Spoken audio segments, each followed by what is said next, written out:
Hi guys, and welcome back, and today I'm here to talk about all of the books that I read in the months of March and April. So I'm combining my March and April wrap-up because I was out of the country for most of April. I attempted to film a wrap-up while I was gone, and it didn't go so well. So I decided to refilm it and add it with my April wrap-up and kind of talk about all of those books here at once. So, for the month of March, I read 4 books, 3 novels, and 1 graphic novel. And for the month of April, I also read 4 books, 3 novels, and 1 graphic novel. First up for the month of March, I read The Way of Kings by Brandon Sanderson, which is the first book in the Stormlight Archives. And I actually did a whole reading vlog. It's fairly full of spoilers for that, so I will link that up top if you guys are interested in checking it out. It is a pretty long video, but I read it in about 3 or 4 days, I can't quite remember now, but it was a ton of fun. I had a blast reading it.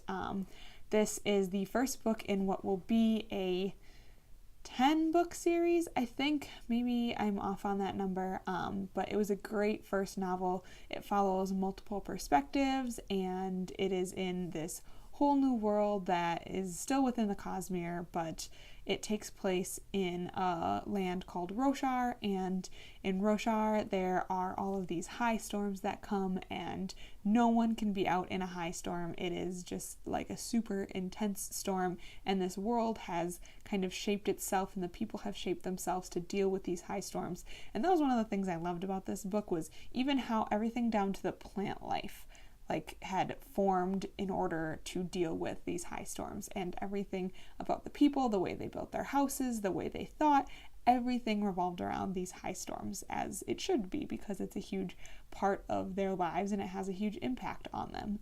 Even the magic system kind of was built around the high storms. We haven't learned a ton about the magic system.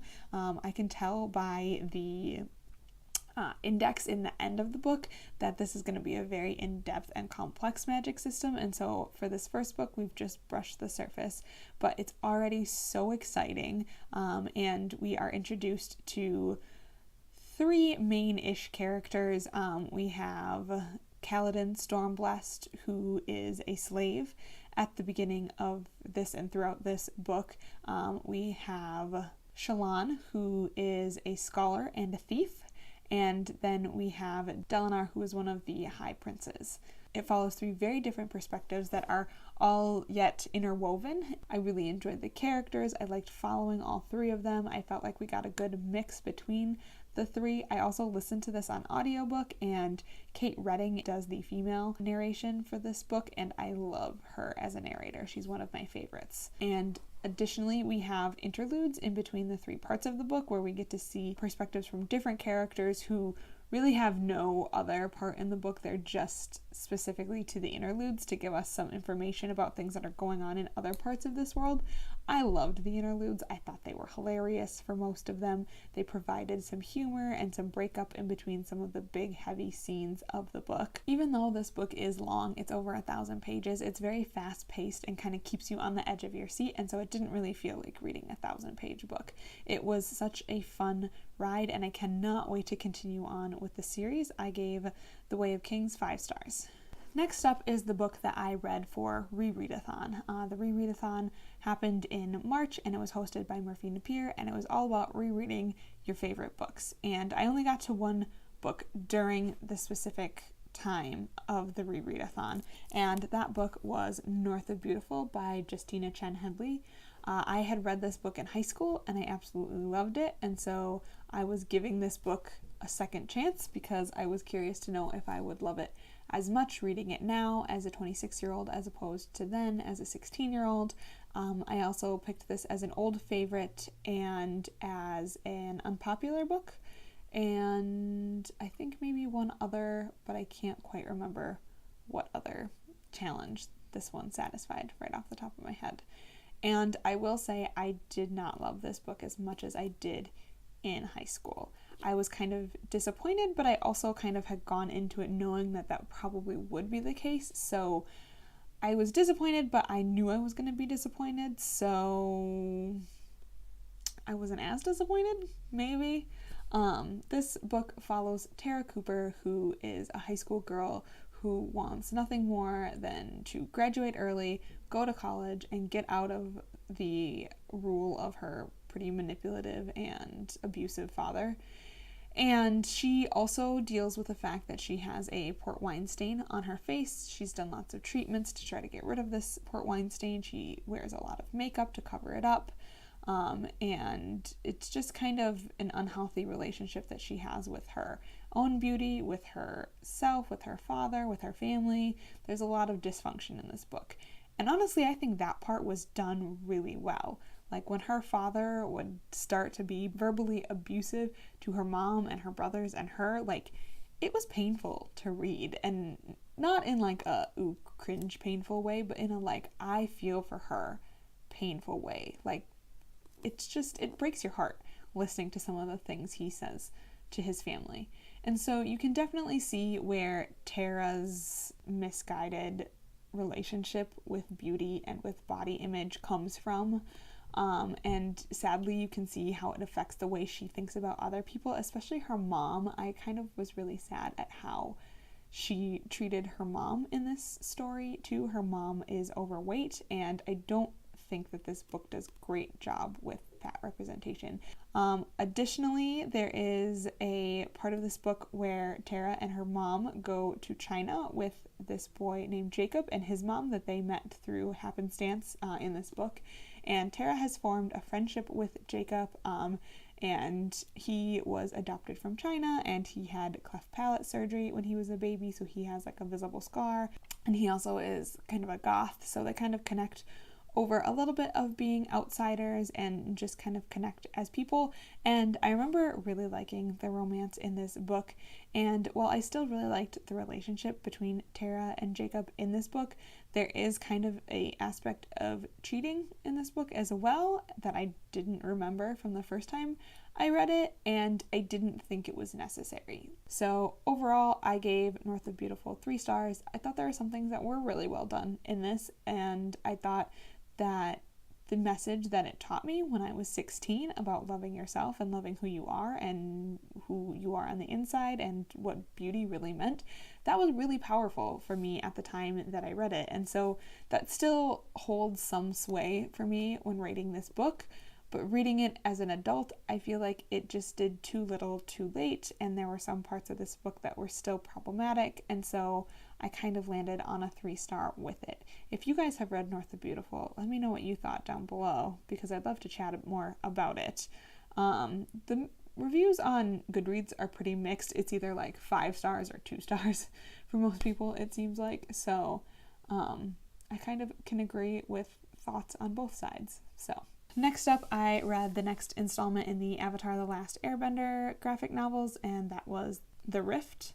And so I won't say a ton about these since this is kind of the third set of graphic novels in a series, but the series of graphic novels for Avatar: The Last Airbender bridges the events that happen in the show Avatar: The Last Airbender and the events that happen in the show Legend of Korra. So it spans the time between the two shows because there is a good time chunk in between the two shows, and the world definitely changes quite a bit between them. And so you're kind of seeing the progression of that in these novels, and I really love that because definitely by the time you get to Legend of Korra, there's more of like an industrial revolution. There's more like cars and machinery and things versus like horse and cart. There's some trains, and there's like the very beginnings of some of these technological advances starting in Avatar, but they really like kicked themselves off in Legend of Korra. So it's cool to see that bridge, as well as kind of in Legend of Korra, kind of there's this rift between benders and non-benders, and it's interesting to see how that is kind of coming about because there wasn't that rift in the original show, but there definitely is in Legend of Korra. So obviously that had to come from somewhere, and we're starting to see the divides of that. And part of it is that in Avatar: The Last Airbender, all of the different types of benders were very separated. In Legend of Korra, all the different kingdoms have started kind of intermingling and living in cities together and kind of moving beyond their borders, and so that has changed, which is a good thing. But then obviously there becomes this divide between benders and non-benders. So it's a very interesting theme in the show, and it's cool to see that represented in the graphic novels, as well as they worked with the creators of the show for these graphic novels, so the characters feel very true to who they were in the show. And it's just a lot of fun. So if you like those two shows, I definitely recommend checking out the graphic novels. I gave The Rift 4 out of 5 stars. So the last book that I read in the month of March was My Grandmother Asked Me to Tell You She's Sorry by Fredrik Backman. This was my first Fredrik Backman book, and this follows a 7, almost 8-year-old girl named Elsa who is very close with her granny. And her granny is kind of wild and crazy and gets them into trouble. The book literally starts with them at the police station after they've been arrested.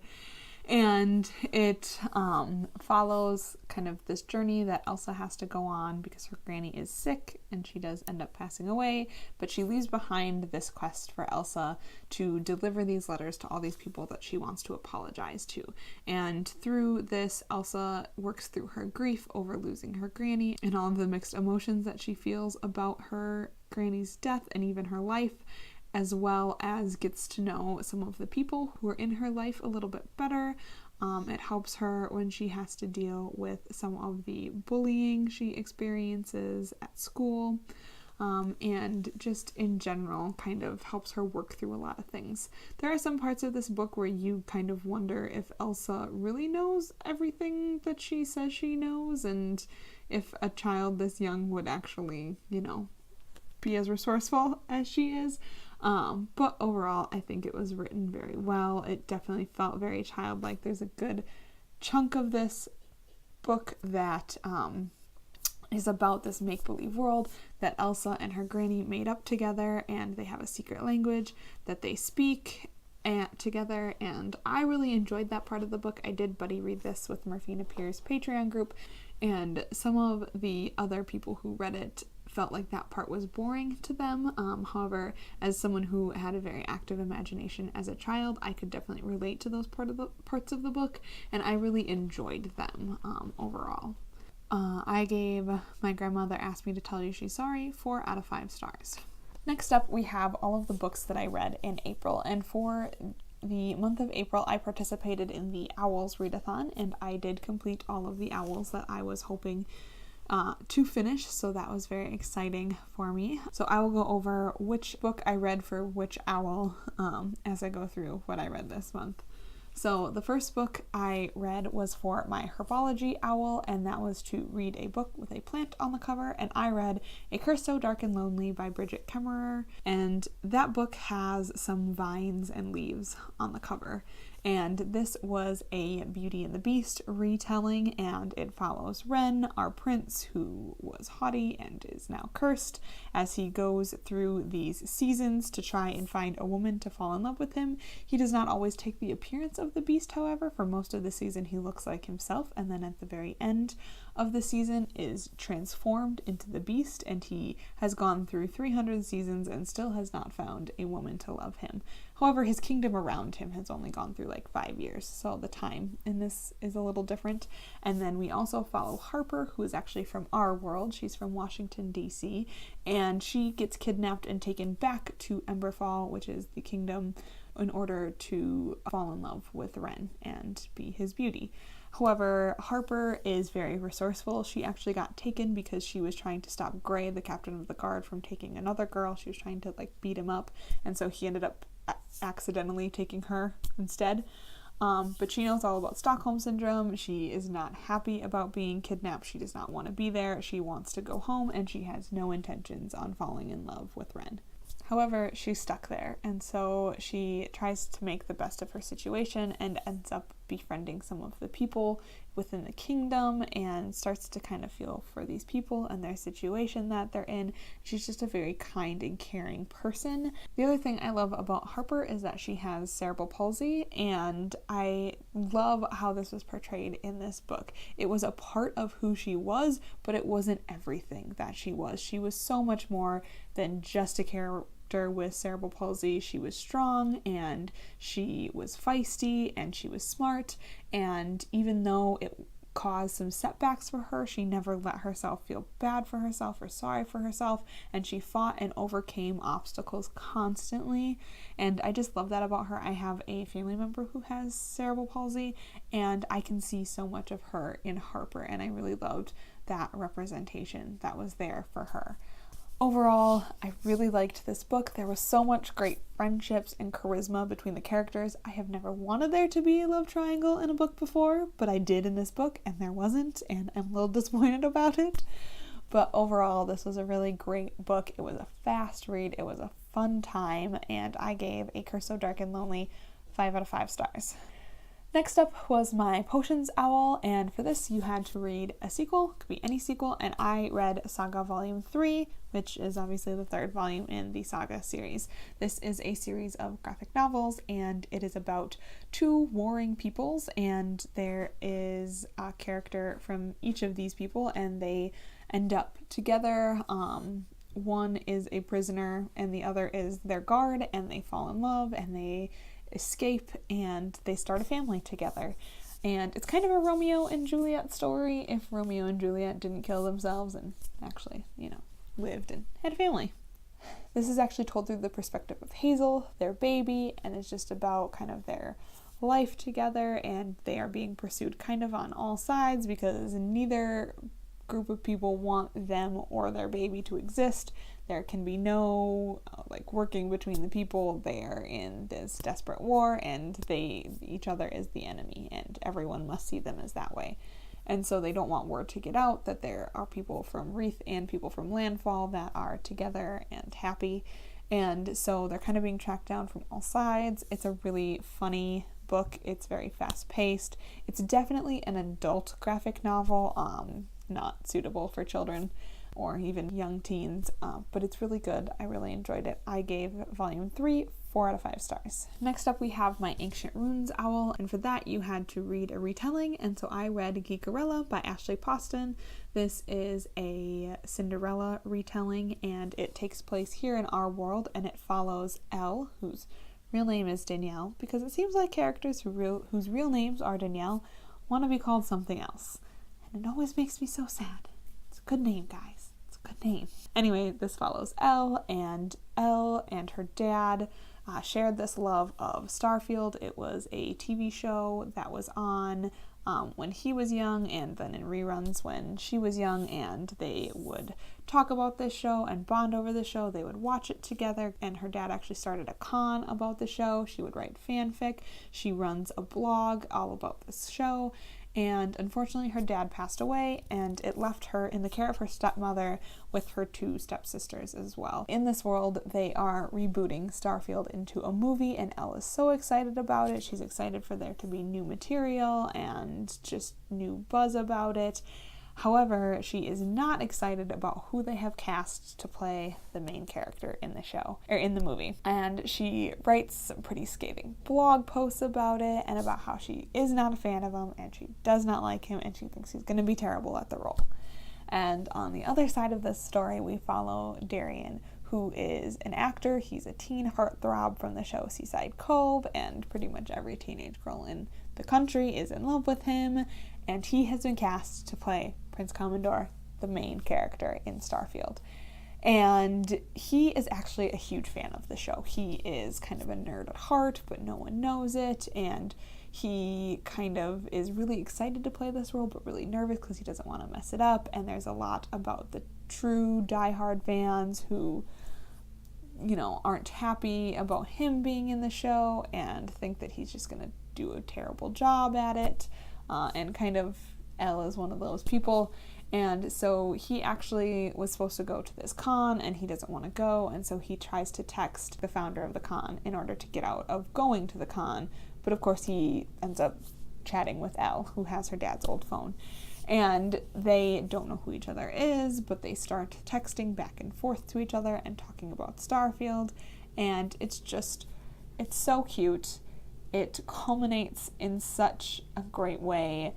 It has great Cinderella vibes. It has great nerd vibes. You can totally tell that Ashley Poston is into fandom and cosplay and all of that stuff. Like, this is definitely her love letter to fandom. and I loved it. I thought it was so cute. I cannot wait to read the next one. I fell head over heels for these characters and for this show. I want to watch Starfield. Like, I want it to be a real show that I can watch. I gave this book 5 out of 5 stars. And the last owl that I had was Transfiguration, which was to read a book with sprayed edges or a book with red on the cover.